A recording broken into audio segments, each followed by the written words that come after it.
Bom, boa noite, turma. Hoje eu separei para falar de um livro, que é o livro da semana, e o tema também, que vai ser só esse livro. Depois a gente abre para perguntas, se quiserem um escopo mais abrangente. Mas é um livro que eu gosto muito, porque eu não sei se vocês sabem, mas eu tenho um livro pronto que não sei por que motivo não acabou não indo para o Prelo, que é um livro em conjunto com o Miguel Najib, do Escola Sem Partido, exatamente sobre a doutrinação ideológica nas escolas e universidades, o estado de estrago causado pelo progressismo, deliberado ou não, em campos e tudo mais. E o livro é muito legal, grande, né? A gente escreveu a quatro mãos mesmo. Acabou que ele começou a sofrer, o tema ganhou muita dimensão, começou a sofrer muito ataque na mídia, ele se dedicou mais a responder esses ataques, achou que valia a pena adiar, e o Andreasa, que é o nosso editor, né? Também achou, e acabou que a coisa se perdeu, né? Perdeu o momento, mas é um livro bom, é uma pena. Então, esse assunto, ele vem aí me atravessando há muito tempo, eu li bastante coisa sobre isso, bastante coisa, e esse livro que eu quero tratar com vocês hoje aqui é um desses livros que eu li mais recentemente sobre esse tema e que eu acho da maior relevância. E o trigger foi aquele debate, foi ontem, né? No 3 em 1, que o Josias falou que num país como o Brasil tem sim que o Ministério da Educação levar em conta as desigualdades e tudo mais. E eu fiquei pensando nisso, olha, e ele que se diz sem ideologia. Quando a gente assume que o progressismo, o igualitarismo, essa mentalidade igualitária vai chegar até um campus de uma universidade, a gente perdeu a batalha. É afundar de vez, é não levar em conta a principal função de uma universidade, que está, inclusive, em tudo que é missão mesmo das universidades fundadas há séculos atrás, né? Se você for ver as principais universidades, o que elas consideravam meta, de forma muito resumida, vocês vão ver que é formar uma elite pensante. Né? É um desafio aristocrático, né? Por definição. Você não pode ser igualitário no ensino. Né? Se você for igualitário no ensino, você matou o ensino. E uma das frases que eu gosto mais para definir isso é a frase do Thomas Sowell, que diz que você não pode educar a todos no mesmo nível, a menos que esse nível seja o menor denominador comum. Ou seja, você vai estar sacrificando a excelência em prol de resultados mais iguais e menos desiguais. Então, é sobre isso que a gente vai conversar aqui hoje. Né? Imagina um aluno universitário que exija a substituição do termo mestre por algum outro qualquer, né? Pois mestre remete a ele lembranças ali do tempo da escravidão. Né? E ele, como um aluno negro, se sente ofendido com isso. Agora, imagine que a universidade acate essa demanda do aluno, aceite. E agora imagine que isso aconteceu não em Várzea, ou nem mesmo no Brasil, cuja USP, que é a primeira colocada, não está nem entre as 200 melhores universidades do mundo, mas sim na prestigiada Yale. É algo assustador, né? E revela aí o excesso de vitimização igualitária que tomou conta da academia. Pois bem, esse caso e outros muito parecidos, né, como troca de nome de um prédio, porque remete a alguém que incomoda, num revisionismo histórico, suscitaram a reflexão que levou aí a esse livro, The Assault of American Excellence, do Anthony Kronman. E o mais interessante desse livro, além do conteúdo fantástico, é que o autor ele foi reitor da Faculdade de Direito de Yale, né? E ele se considera um democrata progressista. Ou seja, ele não está atacando uma mentalidade, uma ideologia adversária. Ele está atacando o uso da sua própria ideologia, que ele defende na política, avançando muro adentro do campus. É disso que se trata o livro. Né? Então, para ele, esses casos, que não são incidentes isolados, a gente tem visto cada vez mais casos parecidos, né? Representam expressões de uma mentalidade vigente, predominante quase hoje em dia, sobre qual a missão, né, do ensino nas universidades. E isso capturou e vem seduzindo aí, né, a imaginação daqueles que administram essas universidades, os que tocam, os reitores, os pares do próprio Kroneman, né?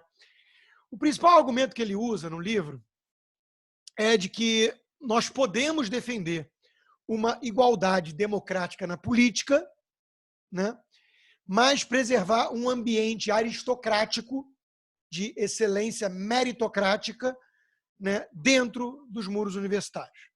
As universidades seriam, para ele, justamente ilhas de excelência, né? Essa é a expressão.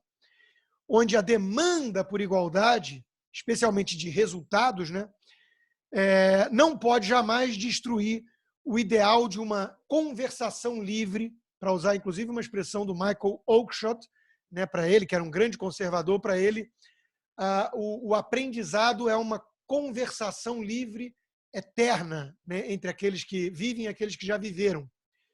E ele tem um livro, de Liberal Learning, se eu não me engano, que também é muito interessante sobre isso.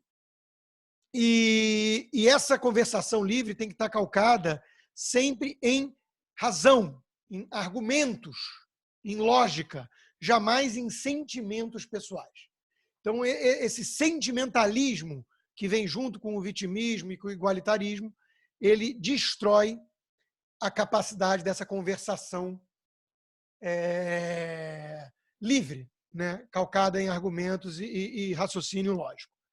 Bom, além da própria beleza desse conceito do espírito aristocrático, né, socrático, inclusive, que também tinha esse espírito aristocrático, e da importância dessa postura para os alunos, inclusive, né, envolvidos nisso, se tornarem pessoas melhores, seres humanos melhores, né? O autor argumenta também que há vantagens para a própria democracia. Ou seja, não só você está usando esse método para melhorar aquela elite que está ali como elite, para aprender a ser elite, a carregar o fardo da elite, uma elite líder, pensante, independente, né, livre. Como isso por si só, você formar esses núcleos de excelência meritocrática, aristocrática, para ele fazem muito bem a democracia em si, que pode ser mais igualitária na política, como ele já disse, né?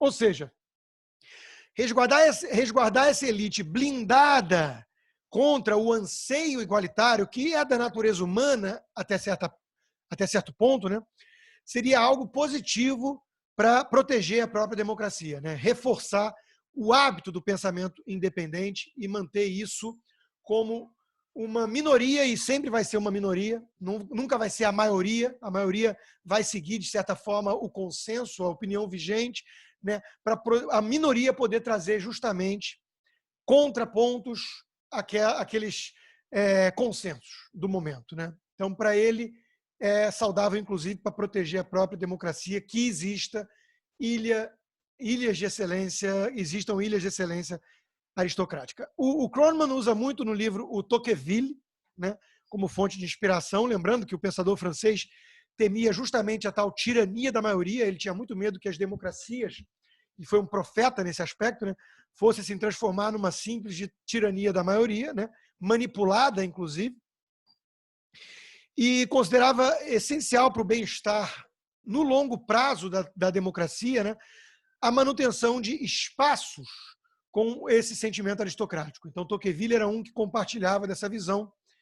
E o conformismo que é imposto pela quantidade numérica, pelo peso, né, do número, como alertava também o Ortega y Gasset, filósofo espanhol, num baita livro, que é A Rebelião das Massas, de 32, né, esse tipo de conformismo pode ser fatal para a própria democracia e levar, então, ao despotismo, né? E como contraponto a isso tudo, essas universidades deveriam preservar, então, o amor, cultivar o amor, a paixão mesmo, por aquilo que é melhor, por aquilo que é excelente, raro, nobre, brilhante. Então, são qualidades, são adjetivos, são virtudes que não combinam muito com maioria, com consenso, com igualitarismo.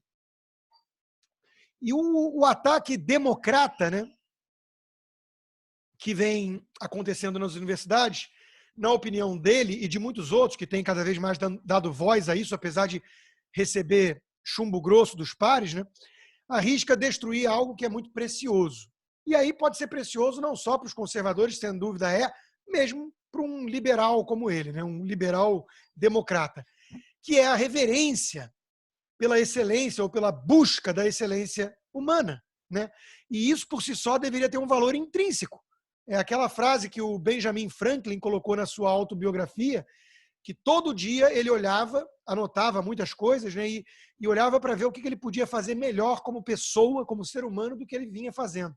Então, essa busca pela excelência, né, é algo que deveria, por si só, ser algo nobre e ter um valor intrínseco, né?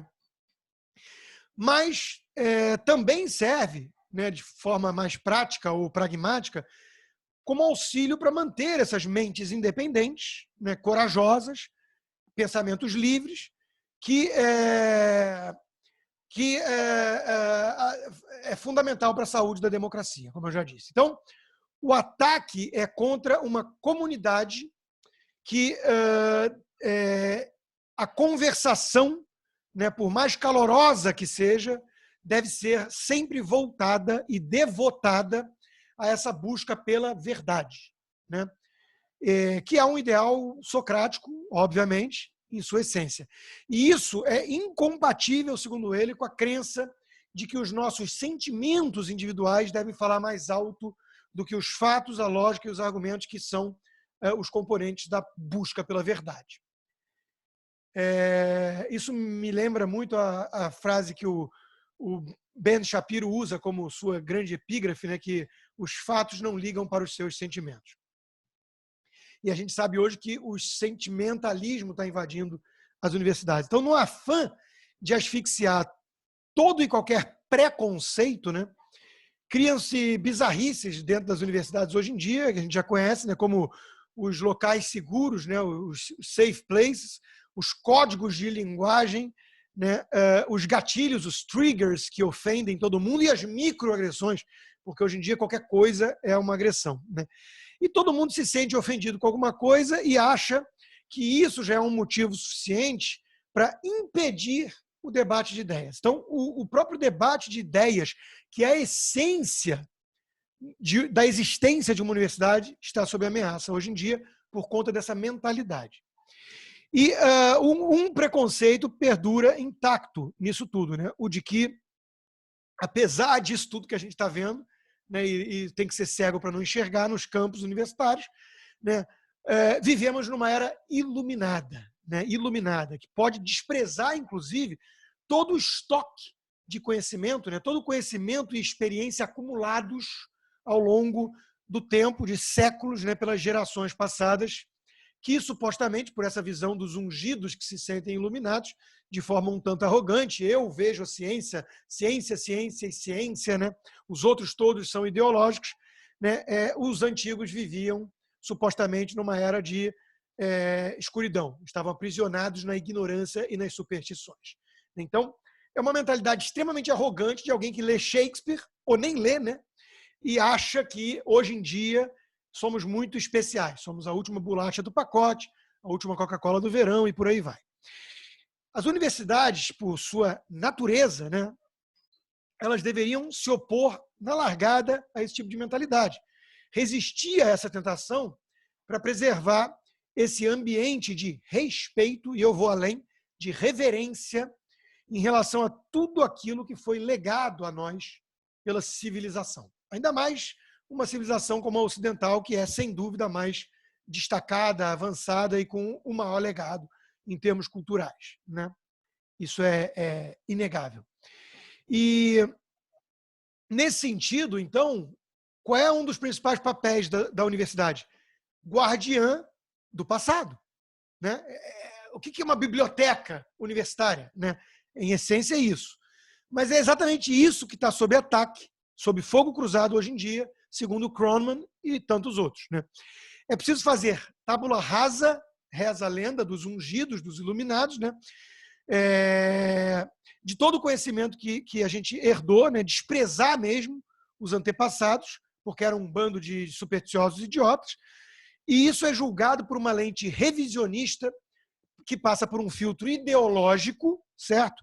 Que anula todo o contexto da época. Veja, no livro A Marcha da Insensatez, da historiadora Barbara Tuchman, ela larga no livro falando o seguinte: para você analisar o passado e afirmar, como eu estou afirmando no título do livro, que a marcha é da insensatez, ou seja, esses 7, se eu não me engano, grandes casos que ela analisa, mostram que houve um momento de insensatez coletiva que levou a um caos, inclusive, naquelas sociedades, né?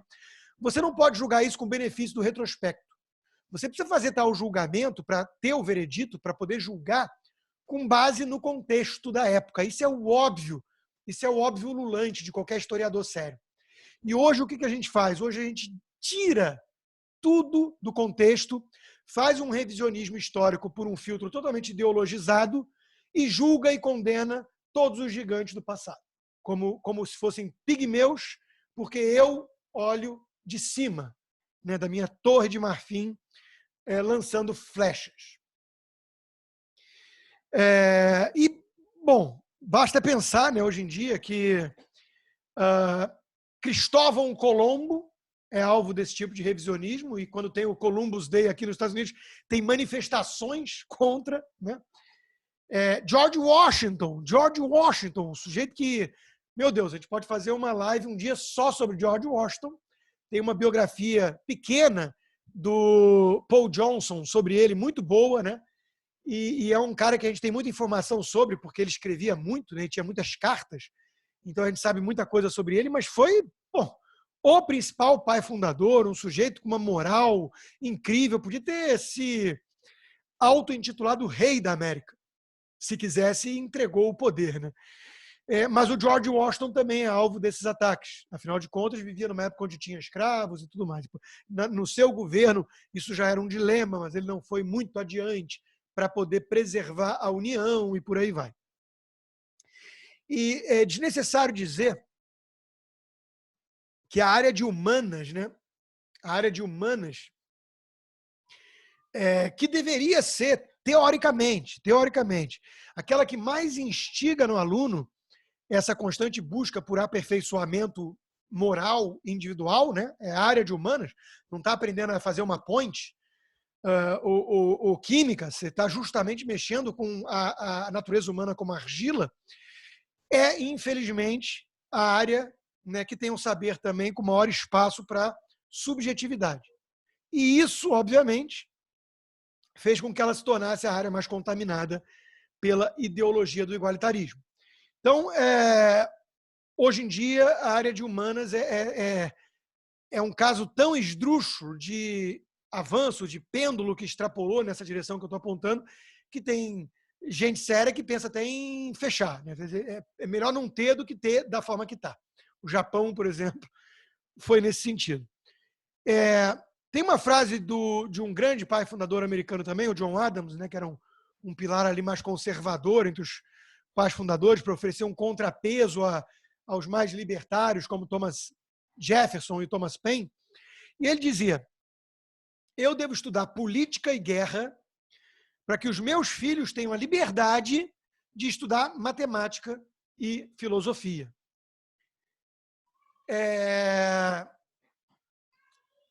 Adams é uma outra referência muito importante, tá, do autor, do Cromwell, apesar de ser mais conservador, assim como Tocqueville, porque vamos lembrar que ele está transportando a visão conservadora para dentro da universidade, né?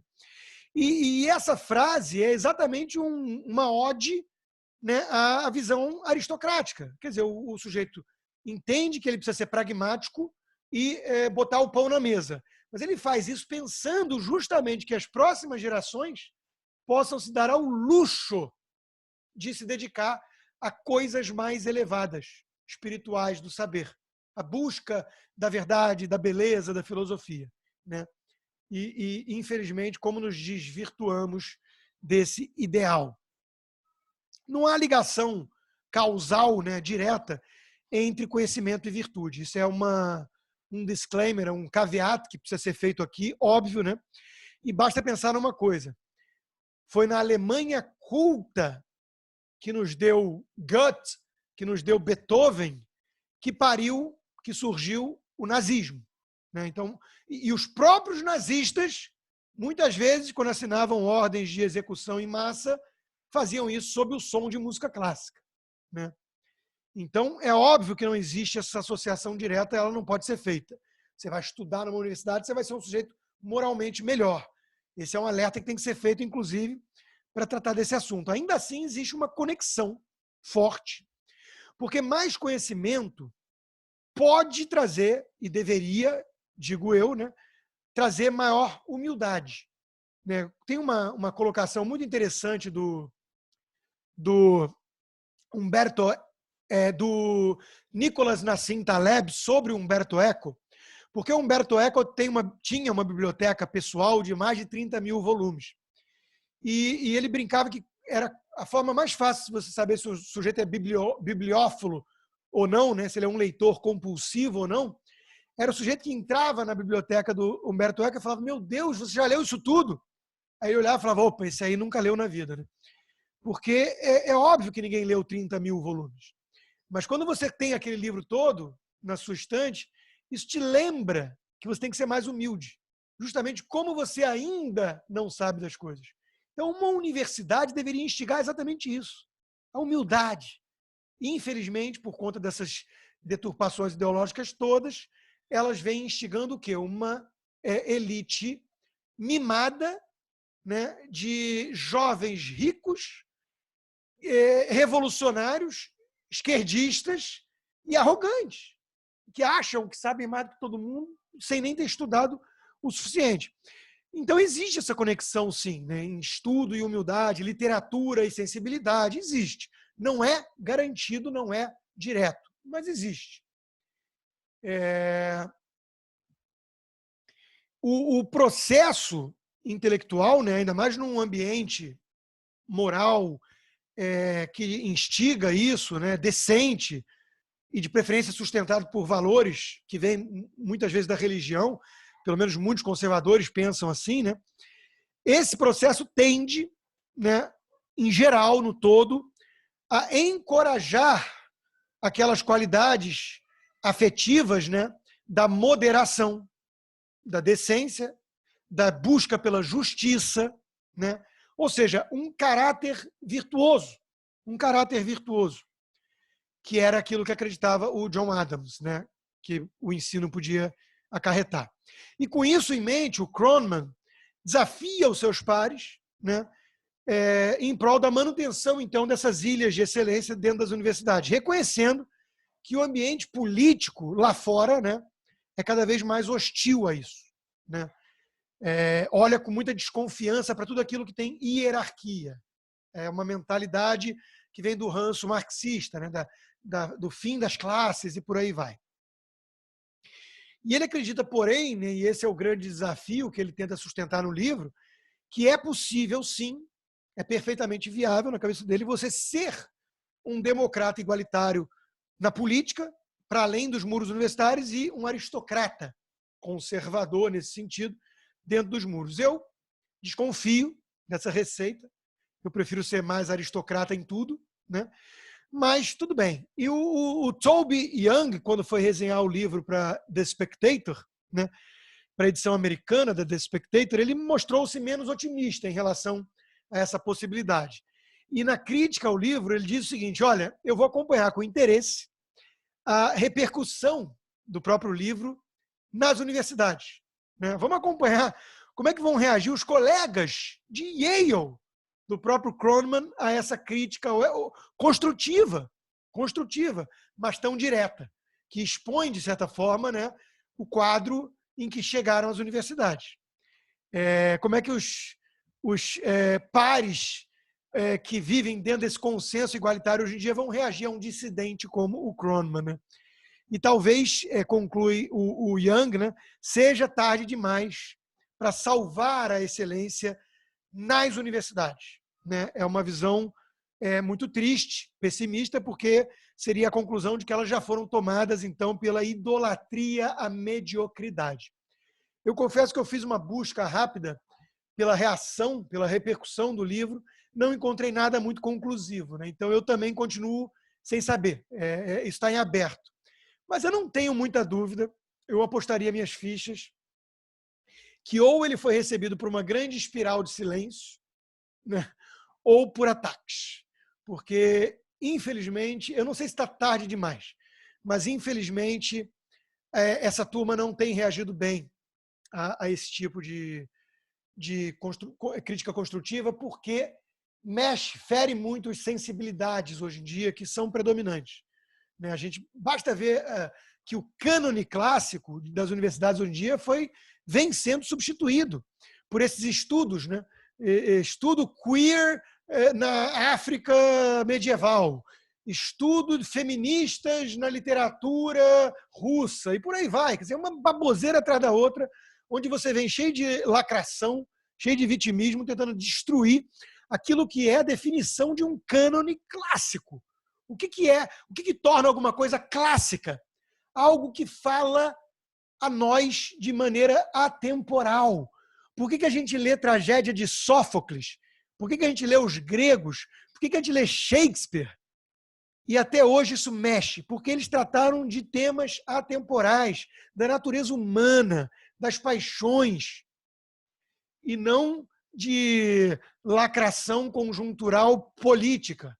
Então, e isso hoje em dia avançou sobre tudo. Arte, o que é arte hoje em dia? Não é um Caravaggio, não é algo que mexe, que toca, porque fala de algo profundo humano, né, das grandes questões humanas. A arte hoje é um lixo ou uma banana presa com silver tape que vai ser consumida, inclusive, por quem comprou. Que é a coisa mais louca de toda, né? Mais bizarra de tudo. Então, a arte hoje em dia, a literatura hoje em dia, a academia hoje em dia, salvo as raras e honrosas exceções, transformaram-se em instrumentos de destruição de tudo aquilo que é clássico, que deveria ser recebido com humildade, reflexão, até mesmo perplexidade, né? Muitas vezes, quando você entra em contato com o saber acumulado. Vamos lembrar do que disse Newton.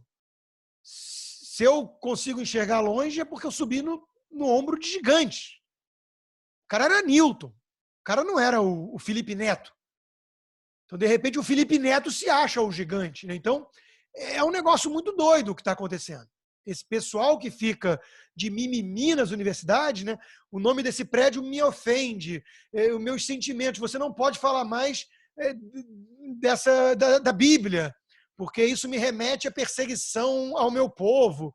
Né? É um negócio bizarro, é inverter totalmente a razão de ser, o leitmotiv da existência de uma universidade. E isso está acontecendo dentro das universidades. E tem vários livros sobre esse assunto, variações sobre o mesmo tema, inclusive que eu li, vários. Bom, isso é o grosso, tá, do resumão de hoje. Eu tenho mais algumas coisas que eu vou falar ainda com base no livro, mas que desvia um pouquinho desse tema central, né? Mas que tem a ver também, que é o seguinte, o passado, falar um pouco mais disso agora, né? Da importância da tolerância à ambiguidade. É um apêndice, um corolário dessa primeira parte. Né? O passado, o que é? Né? É um reservatório de ações politicamente incorretas, capaz de chocar as almas mais sensíveis do mundo moderno. Isso é o passado. Né? E passando os acontecimentos e os personagens de outros tempos pelo filtro da atualidade, filtro moderninho, né? Poucos, ou quase ninguém, né? Vão escapar dessa inquisição persecutória. Esse revisionismo ele tem gerado situações muito delicadas, né? Dentro das universidades. E eu já disse, os nomes de prédios, monumentos, todo mundo se sentindo ofendido e por aí vai. E foi incomodado com esse troço que o Kronemann escreveu o livro, né?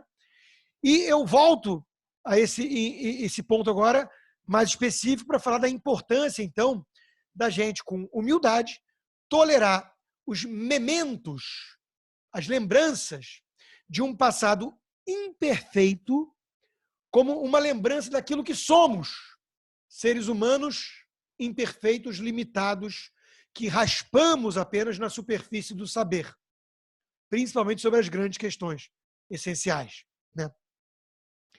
Ou seja, nós também somos seres falíveis.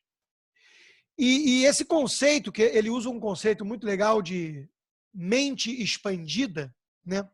Que é um conceito que Hannah Arendt usava, para justificar a importância de não tentarmos apagar ou reescrever o passado com as lentes modernas, né? Limitando, assim, o escopo de visões possíveis de mundo, mesmo quando isso nos choca.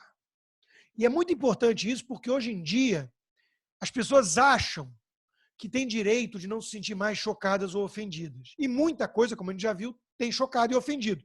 Existem as microagressões, né? Então, veja, o passado vai ofender.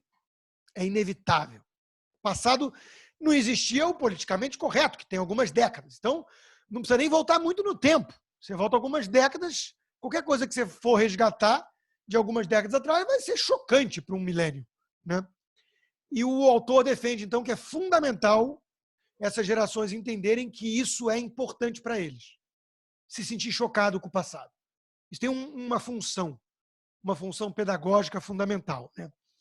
Ele diz, na medida em que permanece vivo entre nós, o passado tem o poder, talvez mais do que qualquer outra coisa, de sacudir-nos do torpor bovino que o espírito do politicamente correto induz.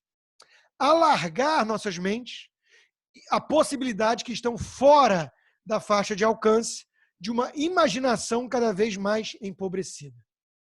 É aquilo que os conservadores chamavam de imaginação moral, uma expressão que foi cunhada pelo próprio Burke e virou depois um livro pela Gertrude Himmelfarb, que é um livro excelente também. Ou seja, conviver com esses resquícios do passado imperfeito nos torna mais capazes de aceitar a ambiguidade da vida, né? Até mesmo desenvolver um apreço por ela, que é algo fundamental, principalmente dentro dos muros universitários. Quando eu entro em contato com algum autor, com algum passado, com alguma época que me choca, que me sacode, a minha reação não é fechar o livro com a versão, é querer entender, é querer contextualizar por que pessoas naquela época faziam aquilo, pensavam assim, e isso tudo enriquece e traz alguma humildade. Se o George Washington pensava algo e fazia algo, eu quero entender. Eu não vou me sentir melhor que o George Washington só porque eu repito alguns slogans bonitinhos dentro de sala de aula, né? E o passado ele é justamente desafiador para a gente porque ele nos confronta com o espetáculo de homens e mulheres cujos valores, hábitos e crenças eram muito diferentes dos nossos. E, no entanto, eles eram seres humanos tanto quanto a gente. Muitos, inclusive, melhores. Muitos melhores. E essa tensão que isso gera é frutífera para nós como seres humanos, né? Alguns querem fazer, como eu já disse, tábula rasa de tudo isso, da história, né? E adotam de forma arrogante uma premissa de que sabem muito mais do que os antepassados e que, portanto, têm muito pouco ou quase nada a aprender com eles. Nós vivemos nas luzes, né, enquanto eles eram seres ignorantes e mergulhados nas trevas, né? Por exemplo, eles nem podiam imaginar que um menino e uma menina são apenas construções sociais. Vejam só que absurdo. Como é que devia ser viver numa época onde você achava que homem era homem e mulher era mulher, né? Essa é a típica visão iluminista, entre aspas, né, desses progressistas. E que faz pouco caso ou ridiculariza mesmo todas as tradições, né? Tem um outro livro muito interessante e denso, um livro difícil para burro, do Mark Mitchell, chamado The Limits of Liberalism, E ele mostra como pensadores já da era clássica moderna, como Francis Bacon, Descartes, inauguraram esse tipo de mentalidade, né? Com base em métodos que eliminavam a necessidade de você levar em conta para o saber humano complexo, abrangente, o acúmulo de conhecimento, a tradição, né? O pré-conceito. Você partia de um eu interior, né?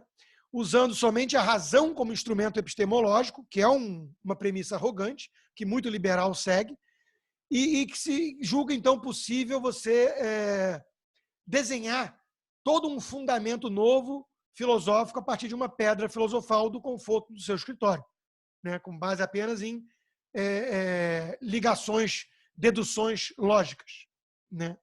Muitos pensadores modernos foram para essa linha. O iluminismo é basicamente algo nesse sentido. Uma vertente só do iluminismo não seguiu muito isso e não caiu, portanto, nessa arrogância fatal, que foi o iluminismo francês, né? O iluminismo escocês. Gente como Adam Smith, David Hume e por aí vai. Eles foram muito mais humildes do ponto de vista epistemológico, reconhecendo a importância de você tratar com cuidado, com cautela e prudência, aquilo que você tinha herdado. Na era do narcisismo moderno em que vivemos, né, com esse fluxo contínuo e ininterrupto de informação, não necessariamente conhecimento, sabedoria, é natural que os mais jovens achem que sabem de tudo. Eu não preciso nem estudar mais. Aliás, já é uma característica típica da juventude, né? Dizia o Oscar Wilde, eu não sou jovem o suficiente para saber de tudo, né? E você some-se a isso, essa vitimização crescente que nós estamos vendo na sociedade, né? Fica ofendida com tudo, esse subjetivismo exacerbado, eu sou aquilo que eu acho que eu sou, 57 gêneros, sei lá, eu sou um golfinho, então eu sou um golfinho, né? E o relativismo moral, tudo que é desejo passa a ser realidade, não existe realidade, não existe verdade, e aí temos esse quadro desolador e caótico das universidades hoje. E em vez de entrar, então, com humildade naquilo que deveria ser o templo do saber, uma universidade, né? Os jovens chegam achando que são o máximo, dando aula, apontando dedos, né? Desprezando o passado, e encontram um ambiente que vem desde a contracultura de "Hey, teacher, leave the kids alone", né? Então, é proibido proibir, não existe hierarquia, a sociedade dos poetas mortos, né? E vamos subir na cadeira do professor e todo mundo está nivelado porque não existe mais hierarquia do saber, né? Então, esse é o quadro de desconstrução do saber e das próprias universidades hoje. E ninguém mais consegue viver, então, com essa ambiguidade tão saudável para o ser humano, né? A maturidade, inclusive, a maturidade exige essa compreensão da importância da ambiguidade, a aceitação, né, de que o passado não aconteceu de acordo com os nossos ideais, né? E muito provavelmente o futuro tampouco será dessa forma. Nós não temos o poder de controlá-lo. Nós temos que aceitar as contingências do destino, aquilo que muitos, inclusive, chamaram ou chamam de Deus, né? E como nos verão no futuro? É uma pergunta que poucos fazem hoje. Será que vão nos ver como ridículos, narcísicos, seres narcísicos, narcisistas, infantis e medrosos e covardes? Então, você se questionar isso, para você pensar que existiu heroísmo no passado, mesmo numa época que você está chamando de supersticiosa, de obscurantista e tudo mais, será que como é que vão nos julgar na frente? Então, quando você faz essas perguntas, você começa a exercitar a humildade, o convívio com a ambiguidade, né, com a ambivalência. E é preciso reconhecer que é uma tendência natural do ser humano tentar suprimir essa ambiguidade. Por quê? Porque ela é dolorosa. Ela é aquilo que alguns chamaram das feridas narcísicas do ser humano, né? Um veio lá e disse que a Terra o Sol não gira mais em torno da Terra, e sim o contrário, ou seja, acabou com criou o heliocentrismo, né? Galileu. O outro falou que existe a evolução, teoria da evolução, Darwin, né? E tirou o homem, supostamente, né, desse lugar tão especial assim, né? Colocou como uma parte, talvez, de progresso, mas dentro de um mundo animal. E o outro foi o Freud, que criou a ferida do narcisismo, do eu estou sob o domínio da minha mente, né? Quando falou que nós não moramos na nossa própria casa. Era mais ou menos isso que ele queria dizer, que nós não controlamos tudo, que existem coisas, ele dividiu o id, o super-eu e tudo mais, como quem diz que existem forças incontroláveis dentro da nossa própria mente, né? Então, é óbvio que a natureza humana clama por esse tipo de controle, e ter que assumir essa ambivalência, ter que aceitar essa ambiguidade toda, exige humildade, e o ser humano não é muito afeito à humildade, né? E era exatamente o que a Hannah Arendt chamava, então, de buscar, num exercício, a mente expandida, né? E para o Kronemann, isso seria uma tolerância à ambiguidade, né? Que não é exatamente a ausência de preconceito, ou nem mesmo simpatia pelas vítimas de injustiças sociais, como hoje se pensa, né? A existência humana, mas sim a essência de uma tolerância em relação àquilo que somos como seres humanos e aquilo que no passado os nossos antecessores foram, né? Ou seja, qualidades importantes, indispensáveis para um campus universitário, né? E o Kronemann conclui, então, a iniciativa de restringir o discurso no campus em nome do respeito e da inclusão, que é a palavra-chave aqui, né? A transformação da diversidade de um valor político para um pedagógico e a exigência de que o passado seja renomeado para adequar-se ao nosso atual entendimento de igualdade são sintomas da invasão cada vez mais agressiva da política democrática na vida acadêmica. São as manifestações de um ataque geral e intensificado ao ideal aristocrático subjacente à tradição humanista. Então, a busca do saber humanista mesmo, a área de humanas, que é essencialmente tudo isso, filosofia, antropologia, psicologia, economia mesmo, que é algo borderline, in between, né? Tudo isso vem matando a essência dessas áreas do saber, né? Por conta dessa visão politiqueira que invade os muros universitários. Trocando em miúdos, para concluir, então, antes de organizar um protesto para derrubar a estátua de algum pai fundador da América, né, por ele ter tido escravos no passado, numa época em que a escravidão, inclusive, era a coisa mais aceita e normal do mundo, não foi criada no Ocidente, existiu desde sempre, foi no Ocidente, graças, em boa parte, aos Quakers, ao cristianismo e aos pais fundadores e à Declaração da Independência Americana, que chegamos ao fim da escravidão, né? Antes de fazer isso, caberia ao jovem ser menos arrogante, né? E tentar compreender, então, o contexto daquela época, observar aqueles acontecimentos históricos com uma lente um pouquinho mais imparcial, né? E tentar se colocar dentro do cenário. É isso que é ter empatia. É você tentar se transportar para o outro, né? Evitando, assim, com maior humildade, o constrangimento de você estampar toda a estupidez, né, de se julgar moralmente superior a um George Washington, a um Thomas Jefferson, só porque você gritou algumas palavras de ordem enquanto matava a aula fumando maconha. Era isso, meus caros. Vamos abrir para as perguntas. Bom, deixa eu começar aqui. Você citou o Naguib. O Naguib é lá de Brasília, fundador do visamos comigo, que era um instituto que a gente fazia parte lá em Brasília também, até trabalhei com ele um tempo para poder... A gente faz uma guerra sensacional e sozinho. Agora que ele ganhou um pouco mais de evidência, mas mesmo assim não é um guerreiro solitário.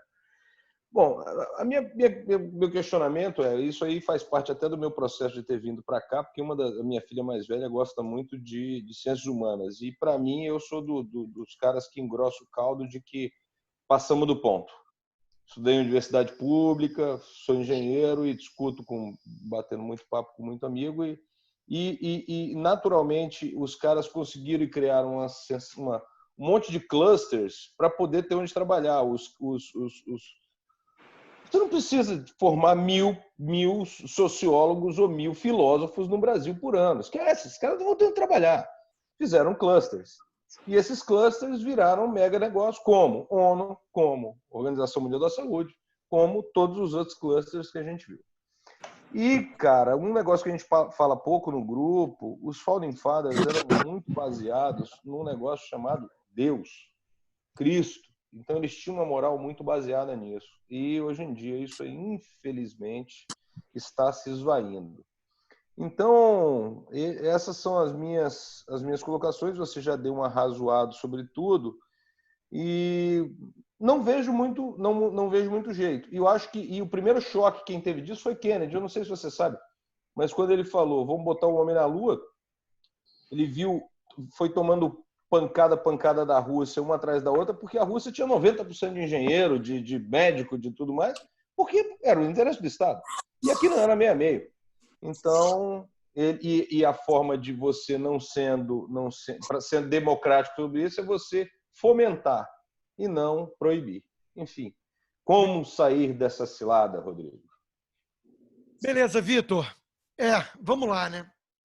Em primeiro lugar, e eu não deixei tão claro na minha palestra inicial, né? Mas como eu citei Yale, que é a universidade do Kroneman, né? Eu acho que ficou subentendido. Essa realidade que eu descrevi é a realidade das Ivy League americanas. É muito importante que vocês entendam isso, quem não vive isso no dia a dia e tudo, porque não é a visão de muitos.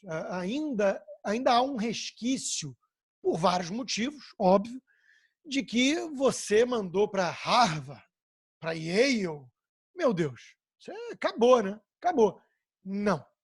A chance do seu filho sair de Harvard votando no Bernie Sanders é alta. Se ele for para a área de humanas em Harvard, é altíssima.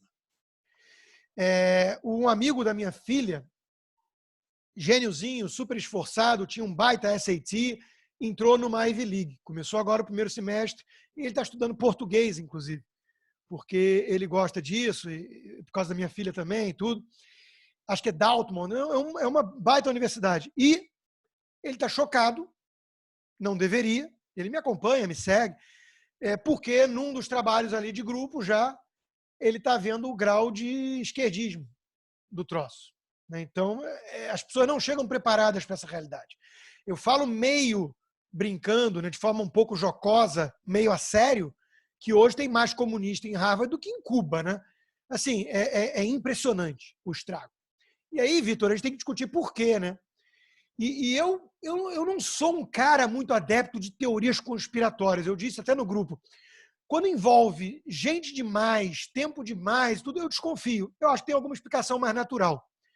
Mas é óbvio que eu não menosprezo o papel de Gramsci, da escola de Frankfurt, de gente que deliberadamente levou esse troço para as universidades. E levou por um motivo ideológico. Então, a sua colocação está perfeita. Tem um outro livro fantástico. Eu peço até desculpas que eu vou cuspindo tanto livro e depois ferrou. Mas chama-se The Victims' Revolution. E eu tenho um vídeo resenhando esse livro de um cara chamado Bruce Bauer. E esse cara tem uma outra vantagem também. Esse cara é gay assumido, casado com um homem. E ele fala exatamente desse vitimismo que invadiu o campo universitário, destruindo o cânone clássico e criando esses estudos ridículos de queer, sei lá o quê, né? E uma das explicações, Vitor, é exatamente o que você colocou. Virou cluster, virou carreirismo. O sujeito é um vagabundo, É quase um círculo vicioso, né? De uma patota que ninguém solta a mão de ninguém. O sujeito é vagabundo na universidade como aluno, mata a aula, joga sueca e fuma maconha e não estuda. Repete slogan igualitário, socialista e vota no Bernie Sanders ou no Marcelo Freixo. Aí ele é um loser. Vive com a mãe até 40 anos de idade, nunca trabalhou direito, é elite, né? É da elite para poder viver assim. E aí ele idolatra o professor de história dele, que tem, por sua vez, 48 anos e vive com a mãe também, e fuma maconha. E ele chega na idade adulta. Vai fazer o quê? Vai fazer alguma dessas universidades mais fáceis de passar, mais subjetivas, e vai entrar no ciclo. E se ele repetir os mesmos slogans, ele garante a ascensão na carreira dele. Então, ele vai ser o responsável pelo estudo sobre os transgêneros africanos na Lituânia no século XVII, e ele vai ganhar lá a cadeira dele. E vai ter a carreira dele. O responsável pelo doutorado de psicologia da UERJ, um sujeito chamado Marco Elias, que esse é o primeiro nome dele, era um sujeito pessoalista que ficava no Facebook dele fazendo que nem o Caetano Veloso, imitando o Black Bloc e achando lindo o fervor revolucionário daqueles Black Blocs que estavam lutando contra a injustiça. E chegou a ter orgasmos com o som de helicópteros, sei lá o quê, um adolescente tardio, né? Eu debatendo num ambiente de psicanalistas, a convite de psicanalistas, com um sujeito que apresentava um programa da Globo News, professor de humanas, que eu esqueci o nome dele agora, um tatuado com um brinquinho, cabelo grisalho. Eu virei certo momento para ele, e foi muito constrangedor esse momento, imagino, para ele. Alguns riram de forma um tanto contida, né? Que eu falei, veja, ele estava defendendo, era nessa época de 2013, esses movimentos passe livre, Black Blocs, e eu falei, veja, existem formas menos embaraçosas, na minha opinião, menos constrangedoras de envelhecer mal, de buscar adrenalina. Você pode comprar uma Harley Davidson, você pode praticar algum esporte radical. Agora, você levar os seus alunos a movimentos revolucionários de Black Blocs, isso é caído, isso é over, é demodê. Entendeu? Na pior das hipóteses, arruma uma namorada com metade da idade. É mais aceitável. É menos desmoralizante para o sujeito. Então, essa busca da estética revolucionária de losers que criam uma cadeia de um vai passando o bastão para o outro e só quem fala de acordo com a patota vai ascendendo na carreira, isso é fato. Existe o carreirismo e eu sei. Eu sei porque eu conheço um monte de gente que se recusou a participar disso e sabe que é punido. Então, o Fiuza e as minhas discussões com o Guilherme Fiuza no podcast Ideias da Gazeta giram muito em torno disso. A gente volta e meia nesse mesmo assunto. Porque ele fala para mim que ele tem uma visão muito mais cínica do mundo. Ele acha que tudo é cafajeste, canalha, oportunista com carreirista. Eu entendo esse fenômeno, mas eu não subestimo o papel da ideologia. Tem gente que sabe o que está fazendo. Tem gente que está destruindo deliberadamente mentes juvenis. Porque o mundo sem esses pilares, sem a família, sem a religião ocidental, né, o Islã pode ser um substituto para o mal. Sem as religiões ocidentais, judaico-cristãs, sem as famílias, o núcleo familiar, sem esses pilares, sem a noção de tudo isso que eu falei, de que a verdade objetiva é digna de ser buscada, ou seja, a escola de Frankfurt que tentou destruir o próprio conceito de verdade objetiva. Sem essas coisas, nós caímos no caos.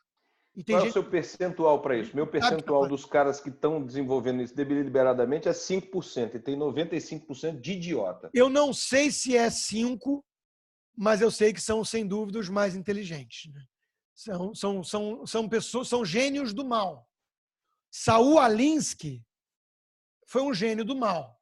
Saul Alinsky, que escreveu Rules for Radicals, que é um livro que foi dedicado para Lúcifer, e que foi tema de mestrado da Hillary Clinton e guru intelectual de Obama, pouca gente deve saber disso, inclusive entre vocês.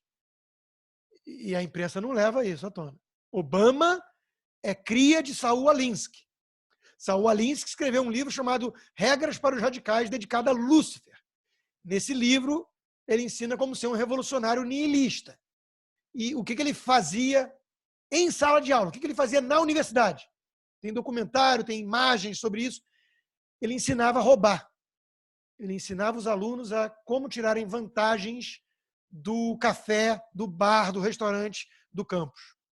Enganando com dinheiro, pegando troco e saindo sem pagar, porque isso era uma forma revolucionária de combater as desigualdades do capitalismo. Esse cara era guru de Obama.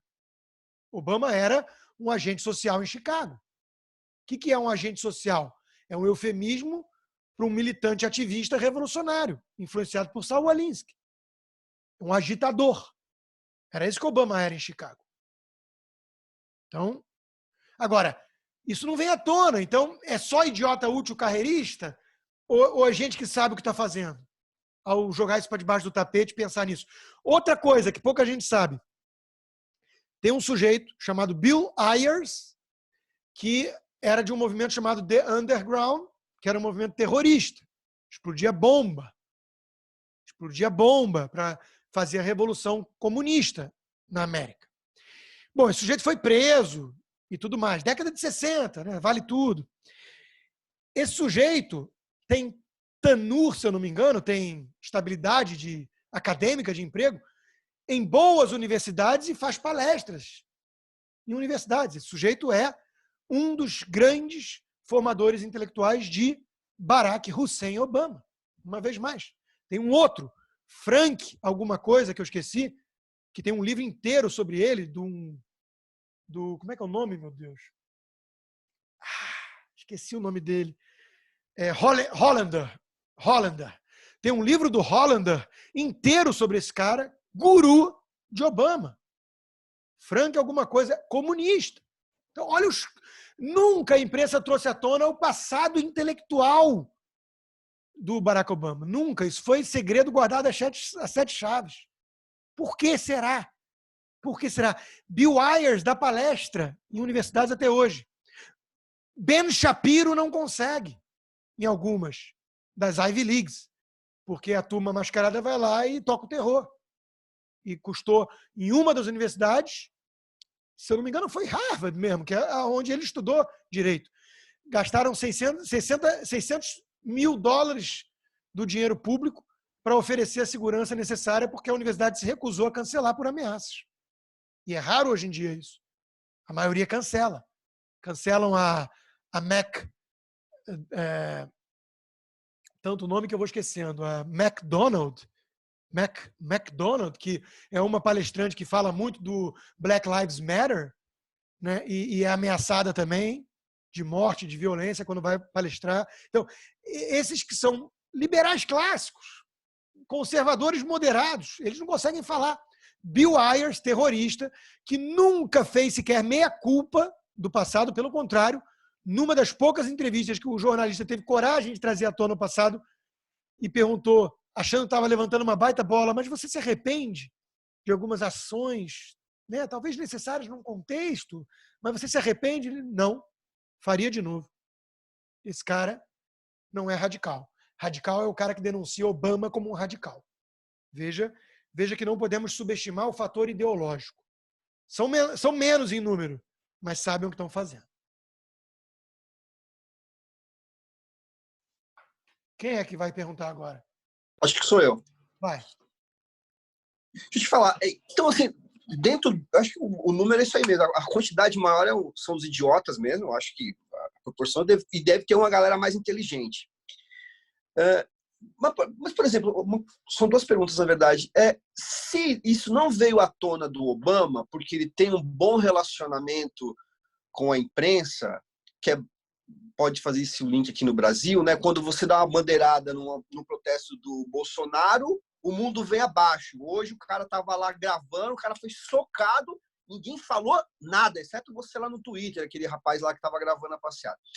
Então, eu posso entender que a nossa esquerda, ela é, de fato, progressista, acho que isso não precisa nem mais questionar, mas, ou seja, eles são só idiotas ou tem uma lavagem cerebral, eles são inteligentes, não mostram de propósito, entendeu o que eu quero dizer? Eles fazem parte desses idiotas que nem acho que é o Maurício que perguntou, né? Que foi perguntado, ou eles são só essas mentes inteligentes que fazem parte desses 5% de tese que a gente estava falando, entendeu? E a segunda pergunta é, você não acha, Rodrigo, que aí eu quero ser o otimista, que justamente essa treta que nós estamos vivendo, pelo menos aqui no Brasil, literalmente, tudo vira política, tudo vira uma guerra ideológica, entre aspas, não é o contra-ataque dos liberais e dos, vamos chamar assim, conservadores orgânicos, não necessariamente formados como conservadores, mas ele vê um jeitão e fala, ele não leu tanto, ele não viu tanto, mas ele tem assim, um instinto, vamos chamar de instinto natural, ele fala, velho, esses caras estão mentindo, velho.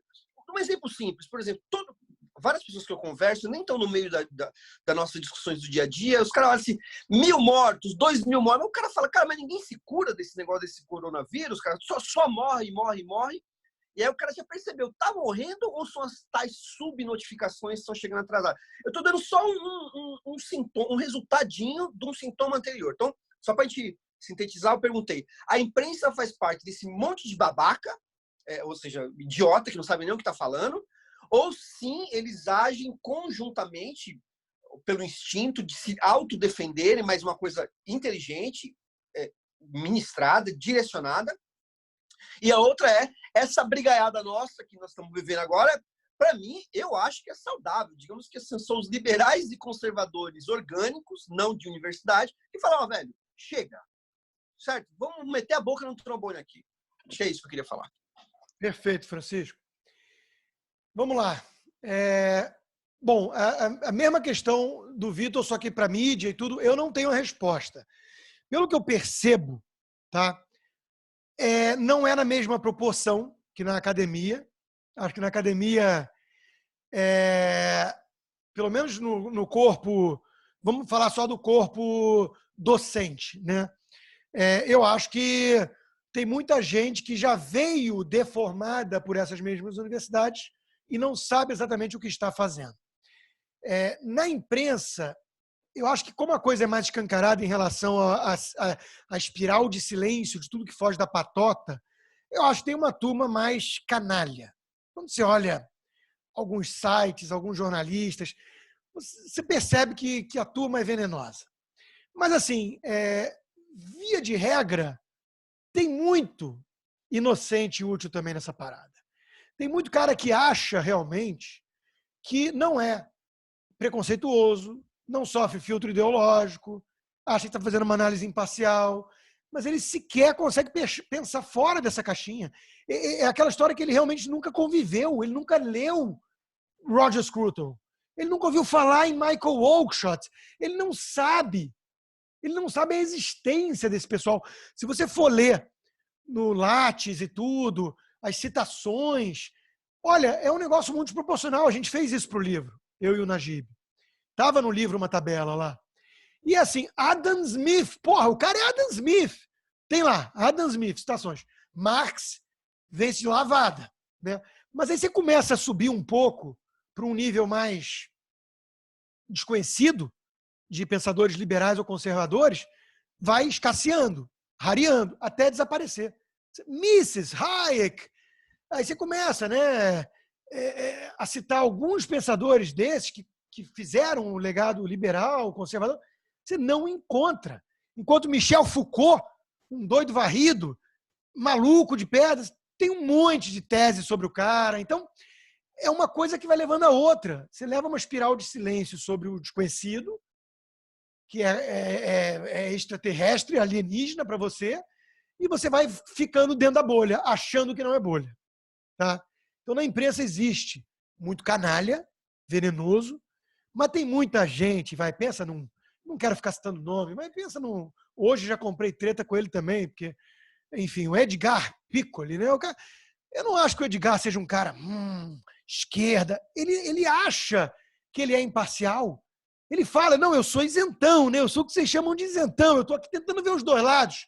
Quais são os dois lados, Edgar? Não, PSDB e Lula, né? Edgar, você já ouviu falar em conservador? Não, o que é isso? Né? Então, coitado, o cara tem a visão míope. Ele nunca foi apresentado a esse troço. Eu sei disso porque tem pessoas que você vai debater, vai fazer uma palestra, você tem certeza pela reação que eles nunca ouviram aquilo. Eles estão ouvindo aquilo pela primeira vez. Então, infelizmente, é brabo isso. Agora, sobre a questão das pessoas que estão do nosso lado da batalha, sem o arcabouço, sem o instrumental que eu, por exemplo, tenho e estou tentando fornecer de forma mais mastigada e tudo. E como é que eles funcionam? Joga a favor ou não? Tem o tal do instinto, o intuito? Bom, em primeiro lugar, eu disse lá na fala inicial, né, que os nazistas escutavam música clássica, eram refinados, o povo em si era culto e isso não impediu o nazismo. Então, a primeira coisa que a gente tem que lembrar é que essa educação não garante o aspecto moral. Enquanto que tem muita gente que tem o lado moral, que para mim é mais importante, mas carece do poder de verbalizar isso ou de entender exatamente. Não é à toa que o tipo de elogio que eu mais recebo, disparado, é o seguinte: você deu voz de forma interessante, inteligente, que eu não conseguiria, a muita coisa que eu estava sentindo, pensando e não conseguia necessariamente parir, concatenar. Tá? Esse é o tipo de elogio que eu mais recebo. Por quê? Porque eu estou aqui lendo, mastigando, mas eu tenho a sensibilidade moral alinhada com essas pessoas. Vovó me educou bem. Papai e mamãe me deram educação. Então é aquela história, confia na tua avó. Confia na tua avó. Tua avó sabia de uma coisa ou outra. Ela pode não ter lido Roger Scruton. E para ela pode ser alienígena falar em Tocqueville. Mas a vovó tinha os pilares morais de uma sociedade de outra época, que sabia o que era virtude, que sabia que homem é homem, mulher é mulher, para começo de conversa, já sabe muito mais do que o progressista que estudou Foucault, Gramsci e sei lá mais quem hoje em dia. Então, tem livros, inclusive, sobre isso. Isso é um debate interessantíssimo, filosófico, porque tem aquele common sense que foi traduzido no português do livro do Thomas Paine como senso comum, e não é. Common sense, nesse sentido que ele deu ao termo, a expressão é bom senso. Bom senso. E claro, todo mundo acha que tem bom senso, mas aí caímos já no relativismo. Sabe por quê? Porque existe bom senso. Existe. Não é algo como a sua cor preferida. Existe bom senso. É óbvio que não é algo tão mensurável e objetivo e uma linha. É uma região. Está muito mais para uma região. Mas existe bom senso. E aí eu vou na linha daquele juiz que tornou famoso isso, né? Num julgamento aqui, acho que foi até do caso do Flynn, daquele da revista Penthouse, né, que virou filme, que perguntaram o que é pornografia, defina pornografia. E ele disse, eu posso não saber definir pornografia, exatamente, mas eu sei quando estou diante de uma. Você sabe quando pulou ali de algo erótico para algo pornográfico. Você sabe quando está de olho, quando está diante de algo de mau gosto. Né? Então, vovó tinha bom senso. Não necessariamente um sujeito esclarecido do ponto de vista intelectual tem bom senso. Então, essa guerra que nós estamos travando, essa guerra cultural, veja que a Thaís Oyama ridiculariza sempre que usa a expressão guerra cultural. Ela sequer sabe da existência de algo que acontece debaixo do seu nariz. Agora, isso não quer dizer que eu concorde com as armas utilizadas pelos meus aliados. Ou seja, o olavismo me incomoda. O olavismo me incomoda. Por quê? Porque eles falam em nome da alta cultura, do conservadorismo, mas a atitude deles muitas vezes vai contra isso. Falta a sensibilidade moral, falta a empatia em relação à angústia de que estamos vivendo uma pandemia. Basta ver aquele videozinho abjeto que circulou do Alan dos Santos e companhia no Terça Livre. Então, falta até mesmo linguajar minimamente rebuscado, não precisa ser pedante, até porque o pedantismo é um problema sério da academia hoje em dia. Mas o Olavo, por ter sido chutado muito por essa gente, tudo, ele desenvolveu, na minha opinião, de forma excessiva, o anti-intelectualismo. O combate muito acirrado a tudo que vem da universidade. E eu não quero destruir as universidades, eu quero resgatá-las. É a mesma linha que eu falo da cultura, a mesma linha que eu falo da democracia. Quando eu critico o Supremo Tribunal Federal, eu não quero mandar um cabo e um soldado para lá. Eu quero apontar que precisa sofrer impeachment 1 ou 2 ministros ali para dar o alerta. Eu quero depurar. Alguns olavistas não, eles estão revolucionários. Então, o meu problema com o Olavo é de método, não de diagnóstico. Nossos inimigos são os mesmos. É isso que a Thaís não entende. E joga no mesmo saco. Tem um livro, né, que alguns de vocês eu sei que já leram, um calhamaço de 1000 páginas, com um valor estético, literário muito questionável, mas filosófico muito interessante, que é o A Revolta de Atlas, The Atlas Shrugged, da Ayn Rand. E no livro, ela trata desse assunto de uma forma muito interessante, que também já vem do anterior, que eu acho, inclusive, muito melhor, A Nascente. Que é o seguinte, tem ali 2 personagens que eles têm um foco, um destino, um objetivo, uma meta muito parecidas. Mas eles divergem muito de meios. E ali tem lá eu esqueço o nome, né? Mas é o viking lá, o dinamarquês, sei lá, um nome desse, dinamarquês. Eu já li esse livro tem tantos anos que eu esqueci. Davenport, sei lá o quê, Ravendart, Thor, sei lá. E tem lá o sujeito que ele vai para o quê? Pelo caminho do terrorismo.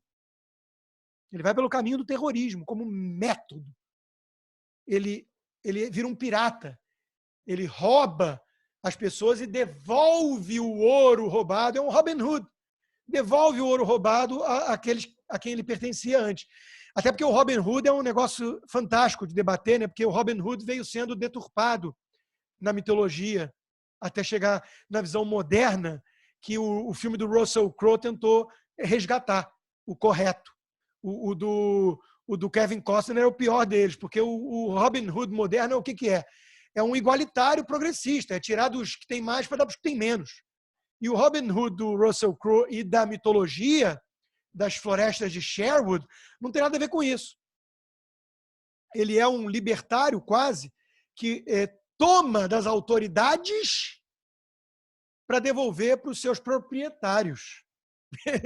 Então, o viking lá da Ayn Rand é a mesma história, ele é um pirata, Robin Hood, né?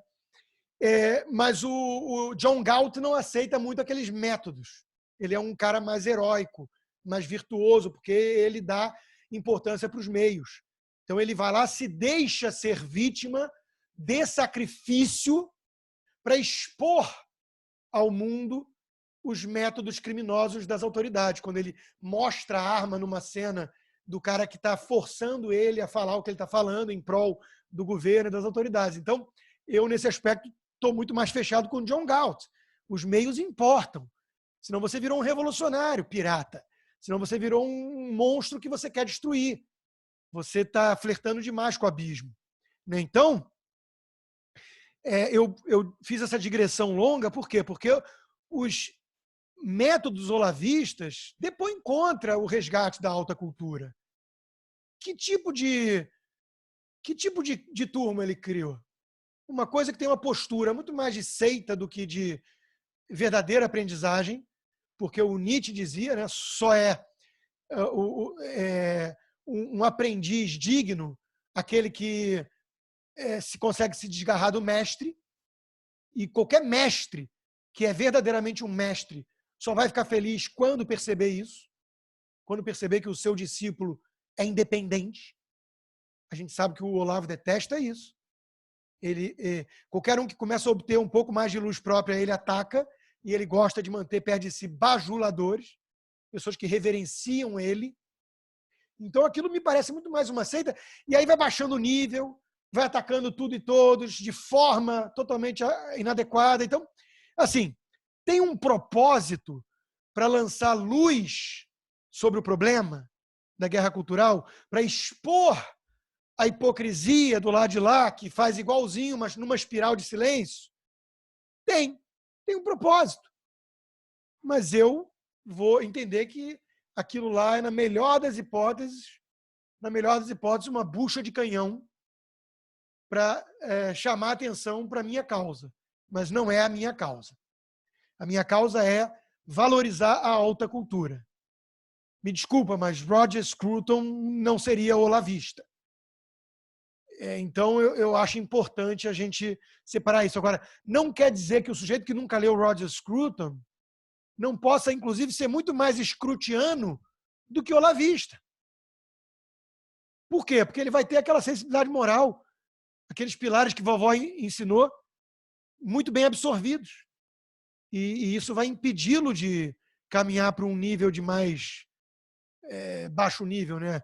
Onde vale tudo, onde você chafuda na lama. Então, eu acho que nós temos que mirar no onde, sem perder de vista o como. O caminho, o processo também é importante. Também é importante. Alguém mais?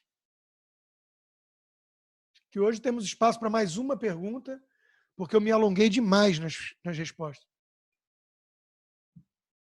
Se alguém quiser, é só assumir aí a palavra. Não? Gente, vamos encerrar então, que eu já estou sem voz também. Hoje eu fiz uma entrevista. Muito obrigado aí pela paciência, pelo interesse, pelo apoio fundamental a vocês.